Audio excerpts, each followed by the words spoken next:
Viemos a esta escola municipal de Barueri, na Grande São Paulo, para conhecer um material que se torna cada vez mais útil no ensino da geografia. É a cartografia tátil, um mundo feito de texturas e cores vivas, concebido para alunos cegos ou com baixa visão. Você vai olhar o contorno, se quiser passar o dedinho pode, tá? Você vai passando o dedinho, se você quiser ir fazendo devagarinho aqui, esse mesmo contorno faz, não é para colocar a folha aqui em cima. Camila desenha o contorno do Brasil de acordo com as formas que sente na ponta dos dedos. Daiane também usa o tato e as legendas em braille para conhecer as divisões internas do país. Então vamos procurar onde está o Acre aqui. Procuro o AC. Posso te ajudar? Sim. Ele fica nessa parte aqui, ó. É só esse pedacinho aqui. Aqui. Isso. Não está o AC? AC. Mapas táteis existem já há muito tempo, né? Feitos por pais de alunos com deficiência, por professores. Hoje, principalmente com a questão da inclusão, às vezes o professor que nunca teve na sua formação inicial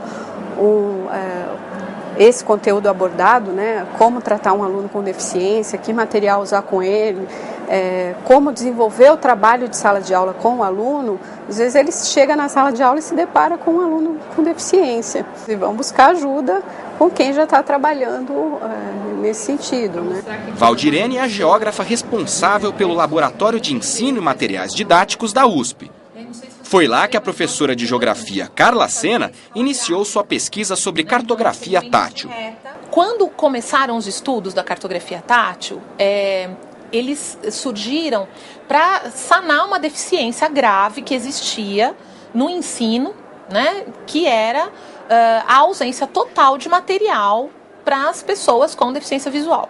A criança que vê tem o atlas e a criança que não vê, ela ficava só com a descrição oral do mapa. Os mapas táteis, eles são sempre baseados em informações visuais impressas, né?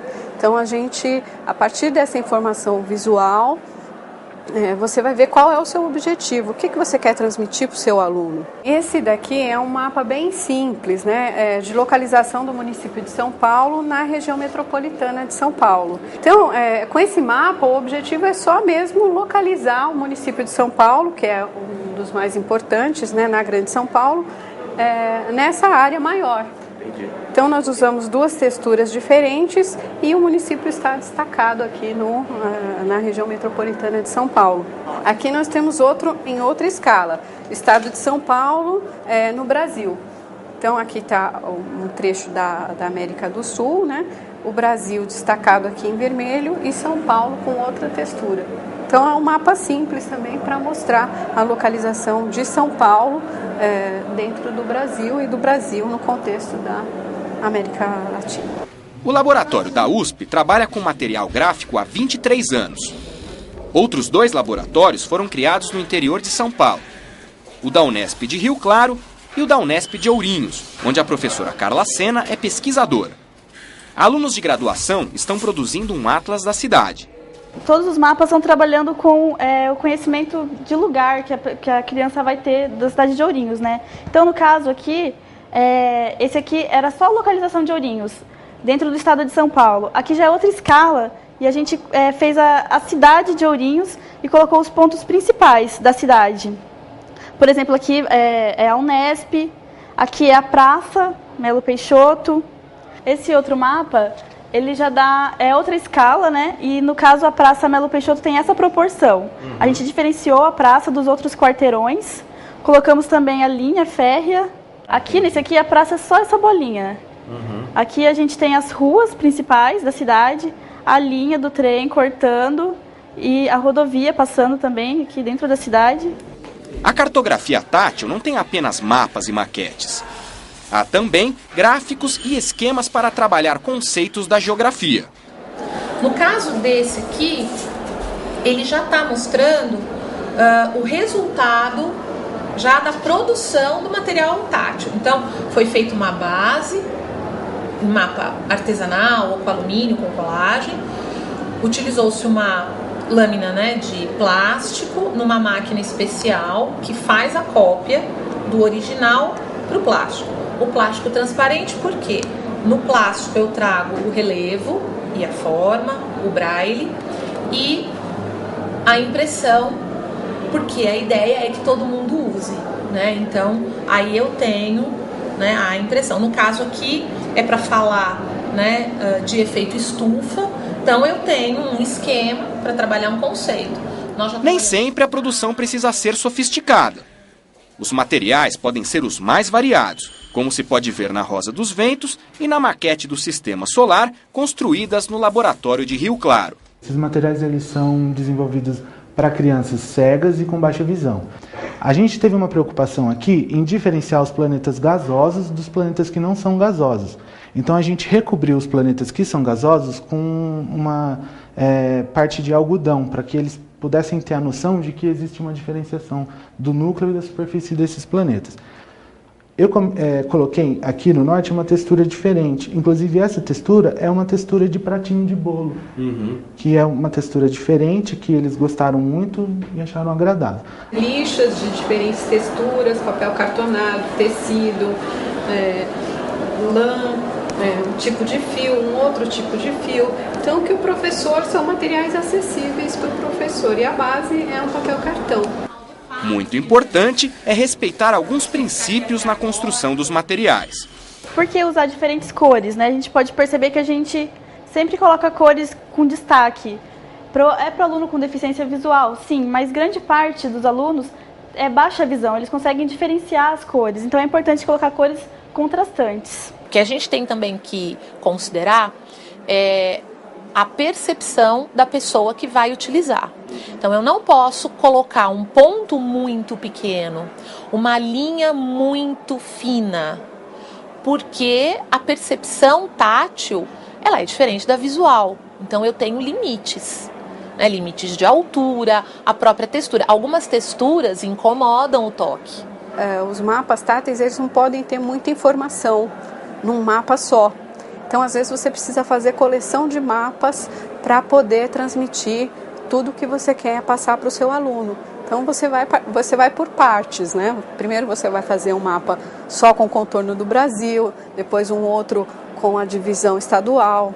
Se é seu objetivo mostrar para eles a hidrografia do Brasil, você pode fazer um de rios, outro de estradas, outro de vegetação. E aí você vai passando para ele essa informação em partes até ele conseguir ter o domínio sobre a leitura de mapa tátil para ele conseguir ler mapas mais complexos, né? A representação de objetos do cotidiano ajuda os alunos a perceber o ponto de vista do qual se observa o mapa. Então, no caso, é a representação do guarda-chuva, vista de frente e vista de cima. Então, eu estou trabalhando aqui o quê? O ponto de vista, pensando que o mapa é uma representação da visão de cima, né? Se a gente for simplificar bastante, né? A xícara com o pires, que dá um efeito, né, muito diferente, a visão de frente e a visão de cima. Nós trabalhamos com a Amazônia, né, temas relacionados à Amazônia. E um elemento na Amazônia que é muito importante é a canoa. Então a gente aproveitou a ideia da canoa para trabalhar ponto de vista, né? E ele está inclusive bem amassadinho porque ele faz muito sucesso, porque aí seria a canoa vista de cima, do alto, como se eu estivesse sobrevoando o rio, de lado e de frente. Então eu tenho formas muito distintas para diferentes pontos de vista. Noções de escala e de espaço também são fundamentais. No laboratório de Rio Claro, os pesquisadores produzem plantas da escola onde as crianças estudam. Esse daqui, então, é a planta do Princesa Vitória, lá no centro de habilitação onde a gente desenvolveu o projeto. E como que foi a elaboração dele? Os alunos eles chegavam lá e eles não tinham uma referência para se locomover dentro do centro de habilitação. Então, a gente conversou com eles e fez essa planta. Depois que nós fizemos essa planta, a gente voltou com os alunos e pediu para que esses alunos escolhessem algumas áreas que eles utilizassem com mais frequência e que eles quisessem representar nesse mapa. Então, todas essas salas que estão sendo representadas e que foram etiquetadas com cores e texturas diferentes, foram os alunos que escolheram. O que a gente percebeu quando nós trabalhamos com esses alunos cegos, principalmente os cegos, né, foi que nós precisávamos começar com o espaço próximo deles, né? Como que você vai trabalhar com o conceito de estado, de região, de cidade, quando o aluno não tem noção de qual é a posição do quarto dele em relação à sala, ou da cantina da escola em relação à sala de aula dele, ou o refeitório? Então, esses aspectos eram mais importantes para a vida daquele aluno do que aspectos mais gerais. Então, nós repensamos tudo, reformulamos o material inicial, né? Isso logo no início do projeto. E aí concentramos as atividades no espaço próximo. Trabalhar o espaço próximo. A professora Tieco sente a mesma necessidade na sala de aula. O exercício é se localizar na cidade de São Paulo. Eles aprendem a noção de mobilidade. Então, o quarteirão para eles é a volta da escola. O espaço para eles é o espaço entre uma carteira, a entrada. Então, esse espaço grande eles não têm ainda. Essa dimensão de espaço ele é muito difícil adquirido. Então, a gente mostra para eles que não é só esse pedacinho que existe. A legenda traz as informações que aparecem aqui no mapa. Os pontinhos vermelhos, né? A estação do metrô, todas as estações do metrô. O Rio Tamanduá ATI. Tem esse pontilhado aqui que eles conseguem identificar. Aqui está colorido, mas aqui, né? Aí eles vão pela percepção tátil. As pesquisas avançaram bastante, mas a aplicação da cartografia tátil ainda não é muito frequente nas escolas. O que nós percebemos é que o professor, ele muitas vezes não conhece. Né? Então, principalmente o professor do Fundamental 2 e do ensino médio, que na sua licenciatura não teve nenhum contato com a educação especial. Mesmo o professor do 1º ao 5º ano, né, que tem a formação na pedagogia, essa formação também não é muito extensa, ela é mais básica. Às vezes tem uns que chegam desesperados, falam, não sei o que fazer, como é que eu vou ensinar geografia para um aluno desse? Porque a geografia trabalha com muita imagem, mapa, né, observação. E a dúvida deles geralmente gira em torno disso, né? Como fazer, como transmitir uma imagem visual, impressa, né? Que está no livro ali impresso, ou na apostila, né? Para uma forma tátil, de modo que o aluno possa compreender.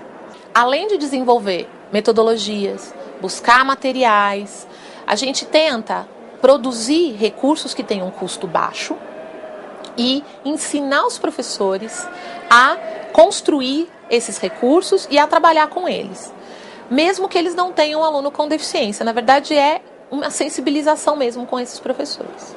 Muitos dos materiais que a professora Tieco usa na sala de aula foram produzidos no laboratório da USP. E ela está bem satisfeita com o resultado. É muito mais fácil trabalhar com a cartografia tátil, porque a identificação é quase que imediata, de tamanho, né? O tamanho aqui. Então, eles têm essa noção, mas a conceituação é bem mais fácil. Ó, você fez esse contorno, né? De lápis. Só que aqui tem as zonas de incêndio. Aqui dentro, dá para você perceber, se você colocar a lente, você vai ver que tem vários risquinhos. Tá vendo aqui onde está o meu dedo? Tá vendo? Sim. Então, essas são as divisões internas do Brasil. Dá pra ver bem direitinho. Dá pra ver direitinho, não dá? Porque aqui abrange toda a América do Sul. O Brasil fica aqui no meio, tá? Agora dá pra ver melhor o mapa. Dá pra ver, né? Aqui, isso aqui é o Brasil, ó. Eu tô conhecendo o Brasil. Isso, é o mapa do Brasil.